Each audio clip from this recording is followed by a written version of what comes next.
3 हफ्ते पहले पंजाब की एक खबर जो काफ़ी मज़ेदार और चौंकाने वाली भी थी। एक लड़का अपनी गर्लफ्रेंड के लिए एग्ज़ाम देने के लिए एग्ज़ाम हॉल में पहुंच गया अपनी गर्लफ्रेंड के बदले।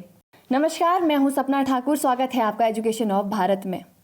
आप इमेजिन कीजिए कि वो किस तरीके से लड़की का गेटअप करके वहाँ पर पहुँच गया। बिल्कुल उसी की तरह आउटफिट, सूट, साड़ी, बिंदी, उसी तरह का गेटअप करके पहुँच गया एग्ज़ाम हॉल में अपनी गर्लफ्रेंड के बदले एग्ज़ाम देने के लिए। अब यहाँ पर एक बात आती है कि किस तरह से वो पहुँचा, इंस्पेक्शन में कैसे चूक हो गई।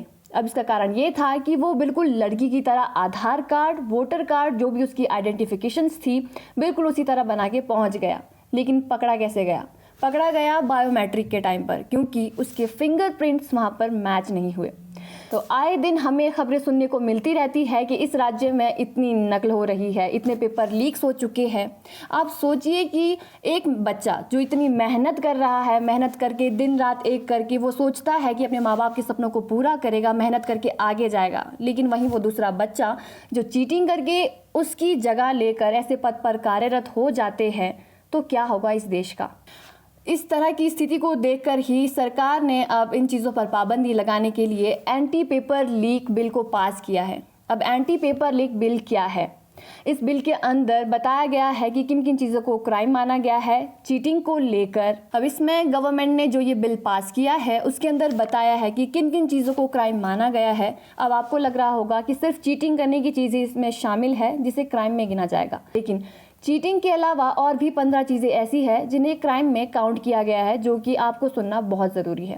क्वेश्चन पेपर को लीक करना या फिर उसको लीक करवाने में शामिल होना, विदाउट परमिशन क्वेश्चन पेपर या फिर OMR शीट्स को अपने साथ में रखना, ड्यूरिंग एग्ज़ाम आप किसी से अपने आंसर्स को लिखने के लिए किसी से हेल्प ले रहे हैं तो वो भी क्राइम के अंडर माना जाएगा, या फिर आप खुद डायरेक्टली या इनडायरेक्टली महान बनने के चक्कर में किसी की हेल्प कर रहे हैं तो ये भी क्राइम में ही गिना जाएगा।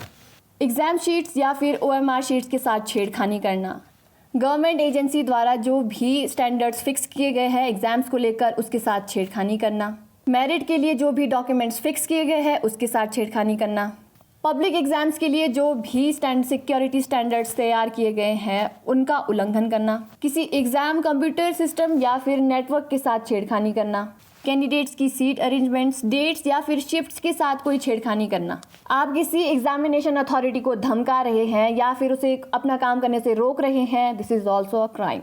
एग्ज़ाम या एग्ज़ाम अथॉरिटी से रिलेटेड कोई फेक वेबसाइट बनाना, फेक एडमिट कार्ड इश्यू करना या फिर फेक एग्ज़ाम कंडक्ट करवाना, ये भी क्राइम माना गया है।